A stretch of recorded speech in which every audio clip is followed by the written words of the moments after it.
কলকাতার এক্সাইড মোড় থেকে খুনিকে বাসে উঠতে দেখে চিনতে পারেন এক মহিলা। এরপর একেবারে গল্পের গোয়েন্দাদের মতো নিঃশব্দে অনুসরণ করেন ওই খুনিকে। এর মাঝেই অবশ্য বুদ্ধি করে খুনির ভিডিও করে হরিদেবপুর থানাতেও জানিয়ে দেন যে 21শে জানুয়ারি ঘটা হরিদেবপুর হত্যাকাণ্ডের পলাতক মূল অভিযুক্তর পিছু নিয়েছেন তিনি।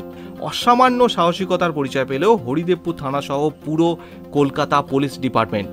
পুরো ব্যাপারটা এইরকম, সোমবার নাগাদ কলকাতার এক্সাইড মোড় থেকে 21শে জানুয়ারি ঘটা হরিদেবপুর হত্যাকাণ্ডের মূল অভিযুক্তকে বাসে উঠতে দেখেন এক মহিলা। খুনির ছদ্মবেশ থাকা সত্ত্বেও তাকে চিনতে পারেন এই মহিলা। সোশ্যাল মিডিয়াতে অনেক আগেই পুলিশের ছড়িয়ে দেওয়া খুনির ছবি এবং বিবরণ দেখেছিলেন তিনি, এবং তিনি জানতেন এই খুনি নিজের স্ত্রীকে খুন করার পর থেকেই পলাতক ছিলেন। পুলিশ শত চেষ্টা করেও তার নাগাল পাচ্ছিল না, কারণ এই খুনি খুব তাড়াতাড়ি নিজের অবস্থান বদলাচ্ছিল। সেদিন মানে সোমবার ওই খুনিকে বাসে উঠতে দেখার সময় চিনে ফেলার পর ওই মহিলা ঠিক করেন একাই এই খুনির পিছু নেবেন তিনি। ভাবা যায় কতটা সাহস থাকা দরকার। এরপর বাসে করে ওই খুনির সাথে হাওড়া স্টেশনে গিয়ে নামেন ওই মহিলা। এর মাঝেই অবশ্য বুদ্ধি করে খুনির দূর থেকে ভিডিও করে পাঠিয়ে দেন হরিদেবপুর থানাতে।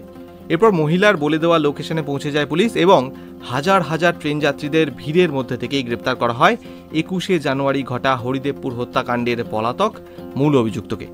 কলকাতা পুলিশের অফিসিয়াল ফেসবুক পেজে ও কোনো নিউজ চ্যানেলে ওই মহিলার নাম বা কোনো ছবি দেওয়া দেখলাম না, কারণ ওই মহিলার নিরাপত্তাজনিত কারণেই হয়তো।